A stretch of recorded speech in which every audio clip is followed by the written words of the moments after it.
शहाण्या लोकांचा पंथ कोणता वा प्रज्ञावंतांचा पंथ कोणता असा जर प्रश्न आला तर फक्त आणि फक्त वारकरी पंथाचं नाव घ्यावं लागेल. हे कायम लक्षात ठेवा.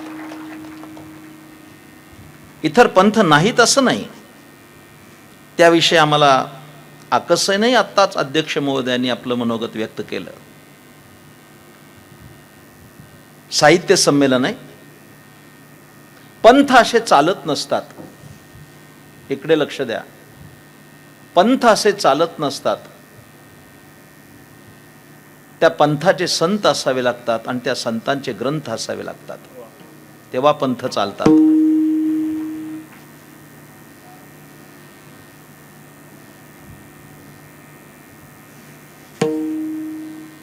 टाळ्या वाजवण्यात कंजूशी का करताय?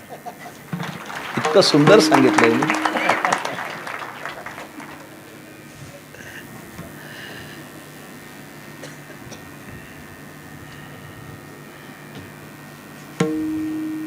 वारकरी पंथ आहे, ज्ञानेश्वर महाराज संत आहे, ज्ञानेश्वरी आमचा ग्रंथ आहे. इकडे लक्ष द्या. हे सर्व अभ्यासक बसलेत माझ्या समोर, याची मला पूर्ण कल्पना आहे. तुटपुंजा साहित्यावर अनेक पंथ जगभरात गेले. अंतःकरणाचं शल्यही सांगतोय. अगदी तुटपुंजा साहित्यावर अनेक पंथ जगभरात गेले. त्या मानानं वारकरी संप्रदाय आजही मागे आहे. हे खेदानं कबूल करावं लागतंय.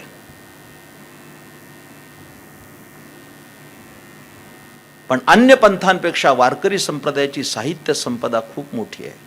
त्या दृष्टीनं तो पंथ श्रीमंत आहे. आमच्याकडे वेद आहेत, आमच्याकडे उपनिषद आहेत, आमच्याकडे शास्त्र आहेत, आमच्याकडे पुराण आहेत, आमच्याकडे रामायण महाभारतादी महाकाव्य आहेत, आमच्याकडे ज्ञानेश्वरी आहे, आमच्याकडे नाथ महाराजांचं भागवत आहे, आमच्याकडे सकल संत गाथा आहे, आमच्याकडे भावार्थ रामायण आहे. 1 का 2 का 3 हजारो ग्रंथांची नावं घ्यावी लागतील, ज्यामध्ये भावार्थ रामायणापासून नाथ महाराजांचा अवघ्या 42 ओव्यांचा चिरंजीवपद नावाचा ग्रंथ आहे. इकडे लक्ष द्या. इकडे भावार्थ रामायणाला 45,000 ओव्या आहेत. म्हणजे 45,000 ओव्यांचा मोठा ग्रंथ आमच्या हातात आहे आणि माणसाला चिरंजीव पदाला नेईल असा 42 ओव्यांचा चिरंजीव पद ग्रंथ पण हातात आहे. ही काही सामान्य ग्रंथ संपदा नाही. खूप मोठी साहित्य संपदा आम्हाला लाभली. त्या साहित्य संपदेचा विचार करत असताना आयुष्य संपून जाईल, ग्रंथ शिल्लक राहतील. या संपूर्ण माझ्या कथनाचा समारोप खूप चांगला करणार आहे, पण ते आत्ता सांगणार नाही. ते टॉप सिक्रेट आहे. ते लास्ट मोमेंटला सांगतो, आत्ता सांगत नाही मी. जरा उत्कंठा निर्माण होऊ देत, मग सांगतो.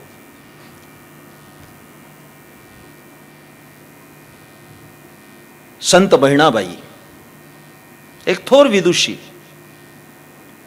फारसा परिचय नाहीये लोकांना.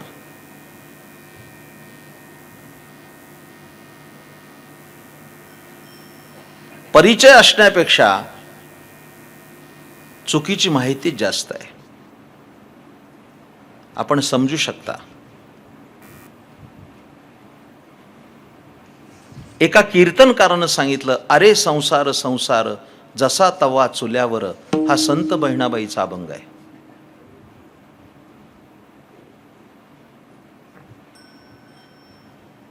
याच्यापेक्षा बौद्धिक पतन दुसरं कोणतं म्हणायचं? की जो कवित्रा बहिणाबाईंच्या कवितेतला भाग आहे. बहिणाबाई चौधरी. काही कळतंय? म्हणजे कवयित्री बहिणाबाई आणि संत बहिणाबाई यातला फरक आम्हाला कळत नाही. उद्या चल ग सखे पंढरीला हा जनाबाईचा अभंग म्हणतील. ते केवढं बौद्धिक पतन आहे. कवयित्री बहिणाबाई या फार मोठ्या आहेत. त्याच्याबद्दल दुमत असायचं कारण नाही. खानदेशातली एक अशिक्षित महिला काव्य करते. क्षमा करा, कदाचित पंथाचा अभिनिवेश म्हणून तुम्हाला वाटेल, पण तो वाटला तरी चालेल. पण बहिणाबाईंनी काव्य केलं याला सुद्धा कारण वारकरी संप्रदायाचं आहे, लक्षात ठेवा. हे मानावं लागेल, पटो नाही तर न पटो. ही सम्यक क्रांती वारकरी संप्रदायाने केली. मी काही अवतरणं देणार आहे सर, पुढे माझ्यासमोर आहेत. बहिणाबाई या संत तुकाराम महाराजांच्या सदशिष्या. मला खूप आज आनंद आहे. हे जे सगळे बसलेले, फार सुंदर अध्यक्ष भाषण मगाशी झालं, अत्यंत हिंदीमध्ये आपण सुंदर मांडलं. संपूर्ण समारंभाचा गोषवारा त्या शेवटच्या भाषणात आला. माझ्या प्रिय श्रोत्यानो, महाराष्ट्राची संपूर्ण परंपरा पाहत जाता जगामध्ये जितके संत झाले नाहीत इतके संत एकट्या महाराष्ट्रात झाले. ही महाराष्ट्राची खूप मोठी परंपरा. मी भारतात नाही म्हणालो, जगात जितके संत झाले नाहीत इतके संत एकट्या महाराष्ट्रात झाले. आणि यातले सर्वोत्तम जास्त संत हे मराठवाड्यात झाले. पण मराठवाड्यात येताना आनंद वाटतो कायम. जगात संत झाले पण सर्वात जास्त संत मराठवाड्यात झाले. मराठवाडा ही संतांची भूमी आहे.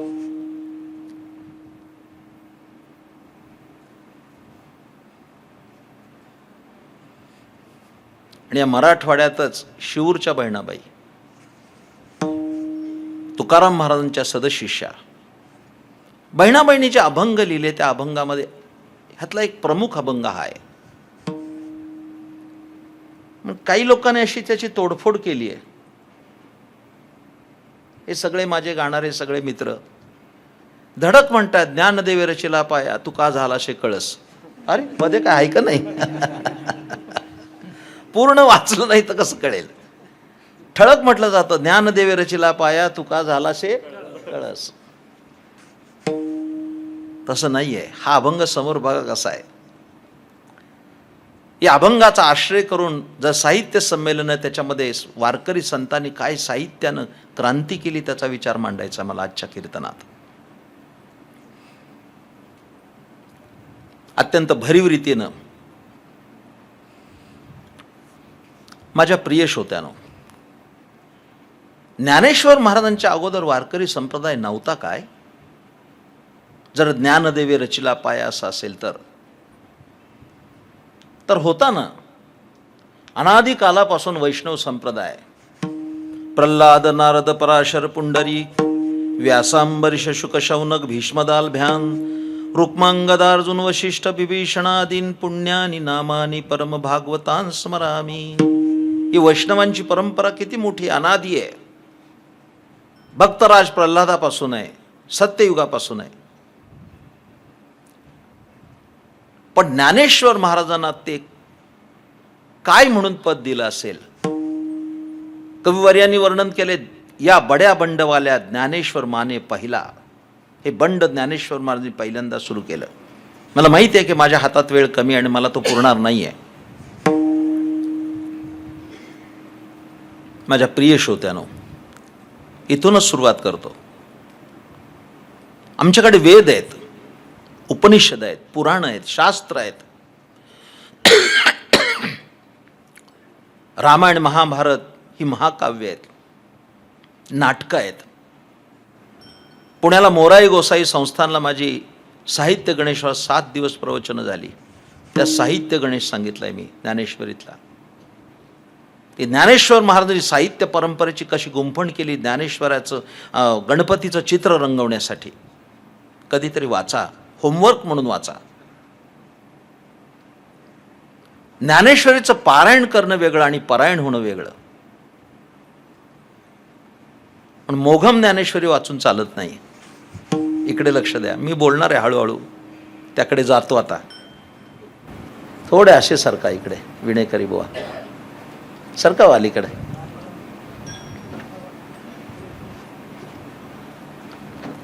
बाबांना दिसू दे जरा. दिसू दे म्हणण्यापेक्षा बाबांची दृष्टी माझ्यावर असू दे. हे सगळं साहित्य जे होतं किंवा आहे वेद, उपनिषद, पुराण, शास्त्र, रामायण महाभारतादी महाकाव्य, नाटकं, कधी योग आला तर नक्की सांगेल की ज्ञानेश्वर महाराजांनी साहित्य गणेश सांगताना प्रत्येक ठिकाणी ती कशी चपकल बसवली, उपनिषद कुठं बसवली, नाटकं कुठे बसवली, अभ्यासण्यासारखं आहे. इकडे लक्ष द्या. पण हा सगळा साहित्य प्रवास हा गिरवाणवाणीतच आहे, संस्कृतात आहे. आणि या सर्व साहित्यांचं मथित ज्ञानोबारांनी म्हटल्याप्रमाणे हे गीतानाम विख्यात सर्व वाङ्मयाचे मथित आत्मा जेणे हस्तगत रत्न होय. या संपूर्ण वाङ्मयाचं मंथन, ज्याला इंग्रजीत इसेन्स म्हणतात, म्हणजे अर्क, ह्या सर्व साहित्याचा अर्क फक्त 700 श्लोकात आला. लाखो श्लोकांचा अर्थ 700 श्लोकात आला. ही सम्यक क्रांती भगवान कृष्णचंद्रांनी केली. लाखो श्लोकाचा अर्क एका 700 श्लोकात आला. गीता हे सप्तशती मंत्र प्रतिपाद्य भगवती. मी सगळं आता सांगू इच्छित नाही, वेळही नाही. पण हा जो साहित्याचा प्रवास झाला, तो साहित्याचा प्रवास गीतेपर्यंत झाला, हा सगळा गिरवाणवणीत आला, म्हणजे संस्कृतात आला. पण संस्कृत भाषा जगासी कळेना, म्हणून नारायणा दयाली. विषय भाषेचा जर आलाय. आता आचार्यांनी विचारलं की आपल्या कॉलेजला संस्कृत आहे का? दयाळू इंग्रज सरकारने ते कधीच बंद केलंय. आता संस्कृत क्वचितच एखाद्या महाविद्यालयात आहे. सर्वसामान्य माणसाला संस्कृत येत नाहीये. तुकाराम महाराजांनी तर स्वच्छच वर्णन केलं. कुणबियाचे वंशी घातले जगदीशा, संस्कृत भाषा आम्हा कैसी, कोकाया अक्षर मज नाही अधिकार. ही व्यथा मांडली ना. संस्कृत येत नव्हतं सर्वसामान्य माणसाला, त्यामुळं ते सगळं बंदिस्त होतं. पण ज्ञानेश्वर महाराजांनी ते खुलं केलं. मुकुंदराजांचा पहिला ग्रंथ मराठीत झालाय, आत्ताच ऐकला आपण. पण ज्ञानेश्वर महाराजांनी गीतेवर अलंकार चढवला आणि गीता आबाल सुबोध केली. थोडं इकडे लक्ष द्या. माझे सर्व पत्रकार बंधू इथं बसले असतील, त्यांना माझी विनंती आहे, ज्ञानेश्वर महाराजांनी रेडा बोलवला याचं मला कधीच नवल वाटलं नाही. एवढंच छापू नका, उद्या सकाळी गोंधळ होईल. माझ्या सर्व पत्रकार मित्रांना माझं सांगणं आहे, पूर्ण ऐका. आपणही नीट ऐका, म्हणजे कळेल मी काय बोलतोय. प्रकृतीच्या अस्वास्थ्यामुळं मला बसून बोलावं लागतंय, त्याबद्दल मी क्षमा प्रार्थी आहे. फक्त योग्य काम आहे म्हणून मी आलो. ज्ञानेश्वर महाराजांनी रेड्याच्या डोक्यावर हात ठेवला आणि रेडा वेद बोलला, याचं मला कधीच नवल वाटलं नाही. पण बाबा वाक्य अर्ध आहे, अजून मला पूर्ण करायचंय. ते पूर्ण केल्यावर लक्षात येईल. कर्तुम अकर्तुम अन्यथा कर्तुम शक्ती असणाऱ्या महापुरुषाच्या आयुष्यात अशा घटना घडू शकतात. पण माझं वाक्य आधी पूर्ण करतो. ज्ञानेश्वर महाराजांनी रेड्याच्या डोक्यावर हात ठेवला आणि रेडा वेद बोलला. नवल नाही, नवल नाही. नसता बोलला तर नवल झालं असतं.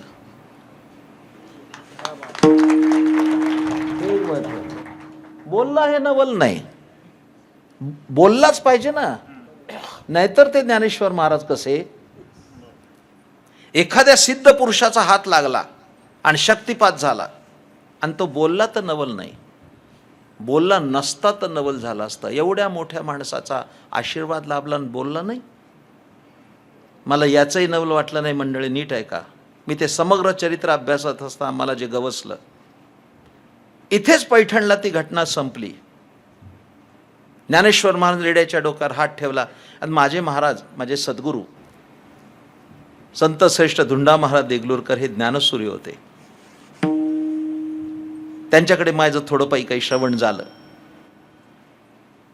आमचे महाराज असं म्हणायचे, ज्ञानोबरायांनी रेडा बोलवला हे कित्येक रेड्यांना पटत नाही, असं महाराज म्हणायचे.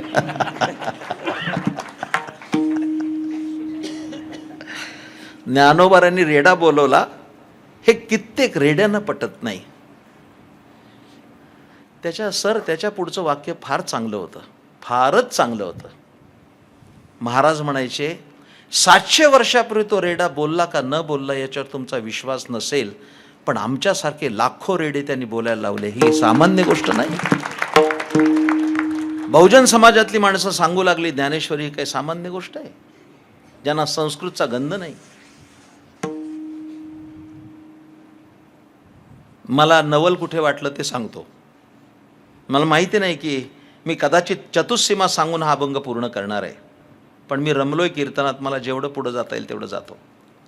ज्ञानेश्वर महाराजांनी रेड्याच्या डोक्यावर हात ठेवला, रेडा वेद बोलला, ती घटना संपली. आणि ती घटना संपल्यानंतर ज्ञानेश्वर महाराज पैठणहून आळंदीच्या दिशेला जेव्हा निघाले, तेव्हा तो चतुष्पाद रेडा ज्ञानेश्वर महाराजांच्या मागोमाग आळंदीला निघाला. ही घटना कशी वाटते? काय शिकता येईल? एक चतुष्पाद, जरा रेडा हा सभ्य शब्द आहे, टोणगा म्हटलं पाहिजे. तो ज्ञानेश्वर महाराजांच्या मागोमाग आळंदीच्या दिशेने निघालं. ते मला त्या कथेत जे जाणवलं, म्हणजे 700 वर्षापूर्वी रेड्याला कळलं संताच्या मागे जावं, अजून माणसाला कळत नाही, याला तुम्ही काय करणार आहात? एक निर्बुद्ध प्राणी निघाला, यांच्याच मागं जाण्यात कल्याण आहे. आणि कल्याण झालं. मला सगळं चरित्र सांगायला वेळ नाही. पैठणहून भावंड आळंदीला जाताना आळे फाट्याजवळ जे आळे गाव आहे तिथं रेडा शांत झाला. येवोनी उतरले आळियाचे बनी पशुतय स्थानी शांत झाला. तिथं तो शांत. मला महाराज सगळ्यात कौतुक काय वाटतं, आपण आळंदीला जातो, ज्ञानेश्वर महाराजांच्या समाधीवर डोकं ठेवतो, समाधान पावतो.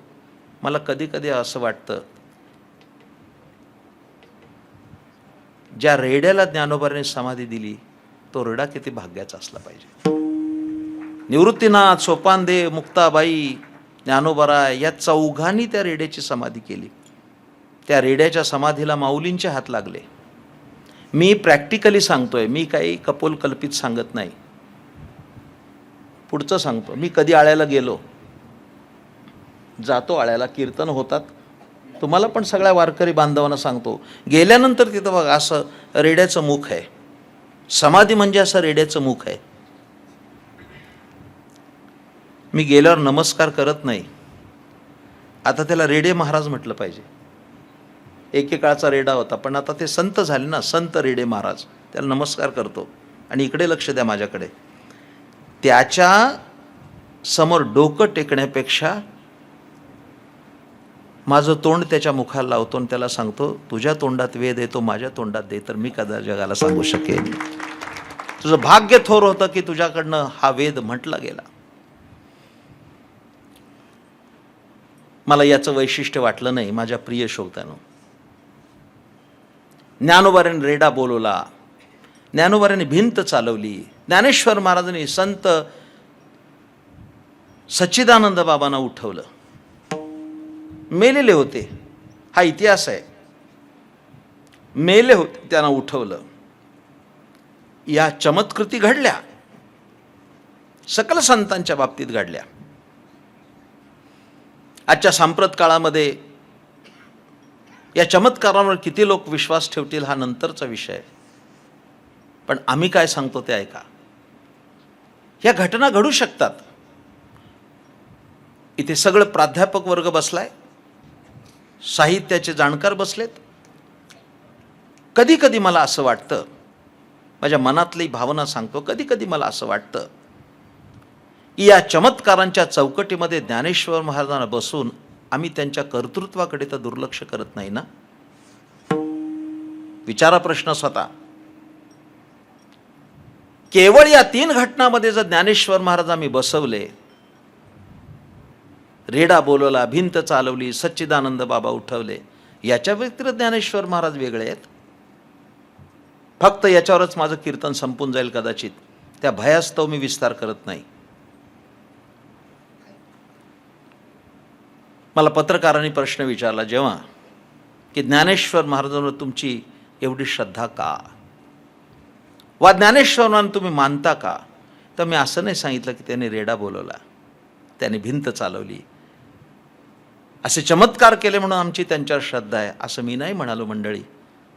मी त्यांना सांगितलं ज्ञानेश्वर महाराजांवर माझी अकृत्रिम श्रद्धा आहे, दृढ श्रद्धा आहे.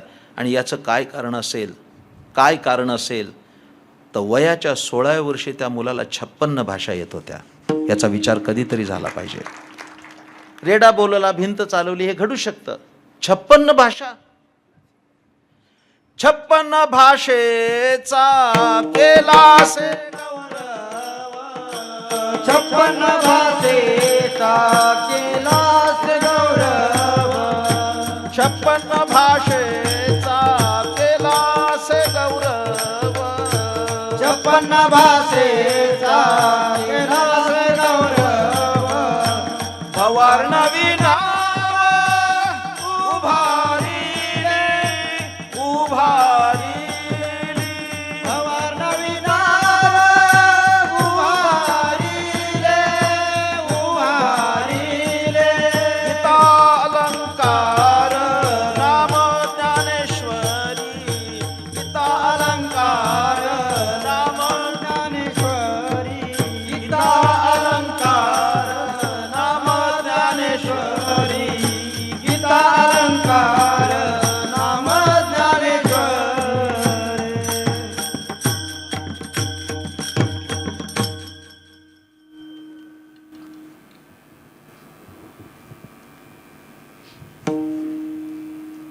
गीता मराठी केली, इकडे लक्ष द्या, आबाल सुबोध केली.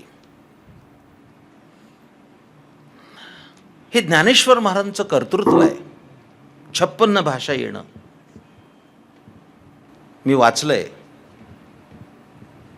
ज्ञानेश्वर महाराजांनंतर या महाराष्ट्रात मोठा माणूस कोण झाला असेल तर ज्ञानोबा नंतर विनोबा. विनोबा भावे, इकडे लक्ष द्या. विनोबांना, ज्ञानेश्वर महाराजांना 56 भाषा येत होत्या आणि विनोबांना 27 भाषा येत होत्या. हे भाषिक संमेलन म्हणून सांगतोय. क्षमा करा, आपली एक मराठी शुद्ध नाही. याला कोण ध्वनिक्षेपक म्हणणार? माईकच म्हणणार. कोण म्हणतो का चहा पिण्याचं भांड? सीओपी कपच आहे.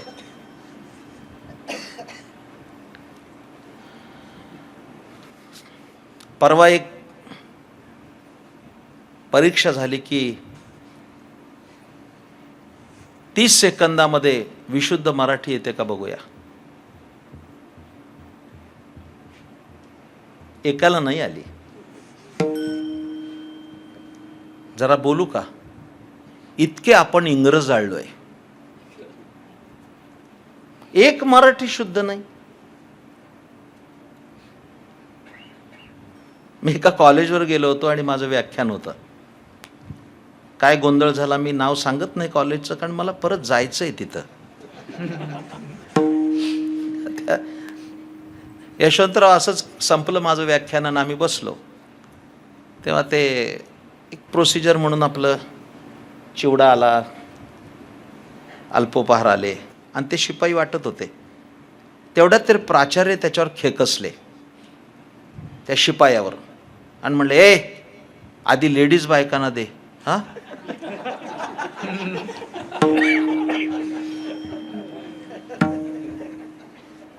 आता काय झालं, मला हसता पण येईना. आता लेडीज तरी म्हण, नाही तर बायका तरी म्हण, है ना. लेडीज बायकांना दे. मग शेवटी मी पण त्या विनोद सामील झालो आणि म्हटलं सर जरा थांबा, आधी जेंट्स बाप्यांना वाटून होऊ द्या, मग लेडीज बायकाचं नंतर बघू काय बघायचं ते. काय मराठी दुबळी आहे आमची, मला सांगा. हिंदीची पण तशीच वाट लावली. मंडईत गेला तरी म्हणतो बटाटू कितनी को दिया. आता काय हिंदी आहे का ती?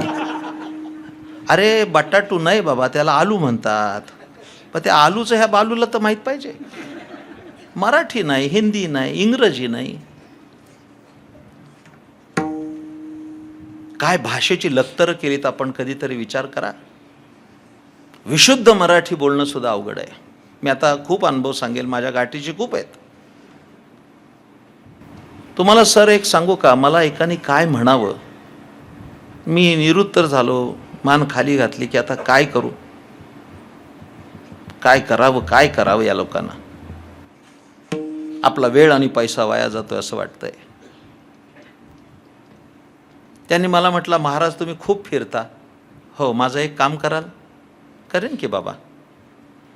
कुठल्या तरी मोठ्या बुक डेपोमध्ये जर गेलात तर मला मराठी ज्ञानेश्वरी आणून द्या. काही कळतंय का? आत्ता तुझ्याकडे कोणती? तो म्हणला माझ्याकडे संस्कृत ज्ञानेश्वरी आहे. म्हणजे प्राकृत संस्कृत वाटावं एवढं भाषेचं दारिद्र्य असावं. काय करणार होत आम्ही? सुलभ केली ज्ञानोबरायांनी, मराठीचा अलंकार चढवला.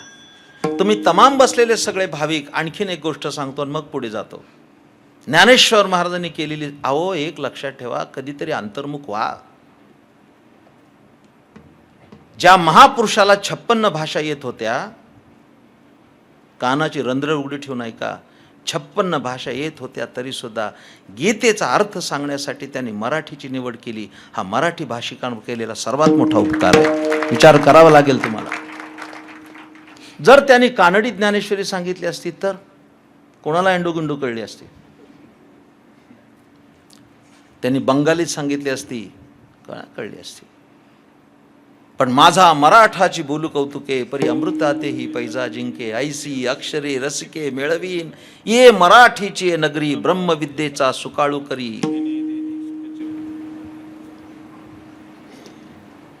जरा बोलू, मलाही फार आनंद होतोय सांगताना. बोलू. अरे 56 भाषा येत असताना ज्ञानोबरायांनी मराठीमध्ये गीतेचा अर्थ सांगितला.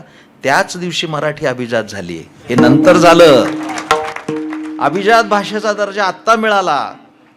तर 700 वर्षापूर्वी ज्ञानेश्वर महाराजांनी त्याची निवड करावी, हा दूरदृष्टीपणा किती मोठा आहे.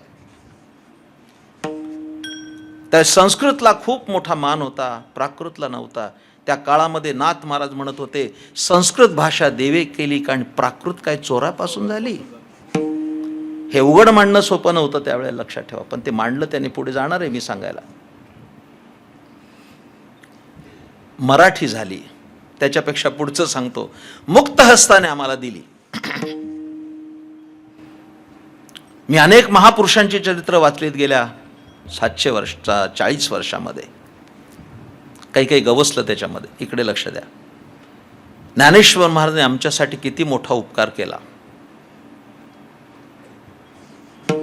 त्यांच्या शब्दात सांगायचं झालं तर, इकडे लक्ष द्या. सहजे ब्रह्मरसाचे परगुणे केले अर्जुना लागी नारायणी, की तेच अवसरे पाहुणे पातलो आम्ही. ज्ञानोबराय किती सुंदर लिहितात. काय झालं होतं? ती ओवी समोर आणा आणि असं चित्र समोर आणा. काय झालं? ज्ञानेश्वर महाराज म्हणतात, भगवान कृष्णचंद्रांनी अर्जुनासाठी ब्रह्मरसाचं पारणं केलं. हे चित्र कसं असेल? भक्तराज अर्जुन बसलाय, त्याला बसायला चंदनाचा पाट आहे, समोर चांदीचा चौरंग आहे, त्याच्यावर सोन्याचं ताट आहे, शेजारी समाया लावल्यात चांदीच्या, त्या अत्तरानं प्रज्वलित केल्यात. आणि भगवान कृष्णाने त्याच्यात ब्रह्मरस वाढला, म्हणजे गीता वाढली, ब्रह्मरस वाढला. सहजे ब्रह्मरसाचे परगुणे तेच अवसरे पाहुणे पातलो आम्ही. ज्ञानेश्वर महाराज म्हणले, मी त्याच वेळेला तिथं गेलो. भगवान कृष्णाचं स्वागत केलं. या या या माऊली या. आज आम्हाला खूप मोठा आतिथ्याचा लाभ झाला. जरा हे शब्द पण समजून घेतले पाहिजेत. मोबाईलवरनं फोन करून येतो की आम्ही तिघजण येतोय त्याला अतिथी म्हणत नाही. त्याचा स्वच्छ अर्थ असा आहे, जो तिथीनं सांगता येतो तो अतिथी. त्यावेळी तुम्ही आलात, बसा बसा. माऊली सुद्धा बसले, त्यांनाही चंदनाचा पाट, चांदीचा चौरंग, सोन्याचं ताट. फार सुंदर गोष्ट आहे. ज्ञानोबारायाच्या ताटात सुद्धा ब्रह्मरस वाढला. एका बाजूला भक्त राजार्जुन, ते शेजारी ज्ञानेश्वर महाराज, आणि तो ब्रह्मरस वाढला. आणि आता सुरू होणार, अहम वैश्वानरो म्हणून सुरू होणार. तेवढ्या ज्ञानेश्वर महाराजांचं मातृत्व जागं झालं. अरे, हे जर आम्ही ब्रह्मरसाचं ताट स्वतः खाल्लं तर अप्पलपोटेपणाचा आपल्यावर आरोप होईल. त्यांचं मातृत्व जागं झालं. ऐका पुढे काय सुंदर आहे. ज्ञानेश्वर महाराजांनी, नीट ऐका, ज्ञानेश्वर महाराजांनी त्या ब्रह्मरसाच्या ताटावर आपला मायेचा पदर झाकला. त्यांच्या लक्षात आलं की बाहेर सगळा आपला वारकरी समाज बसलाय, तो या ब्रह्मज्ञानापासून वंचित आहे. आणि ते ताट मायेच्या पदराखाली झाकून आणलं आणि बाहेर मुक्त हस्ताने वाटलं. त्याचं नाव ज्ञानेश्वरी आहे तुमच्या आमच्यासाठी. नाहीतर बंदिस्तच होतं, बंदिस्तच होतं. म्हणून तर सगळ्यांना म्हणावं लागलं, प्रगट गुह्य बोले विश्व ब्रह्मची केले, प्रगट गुह्य बोले.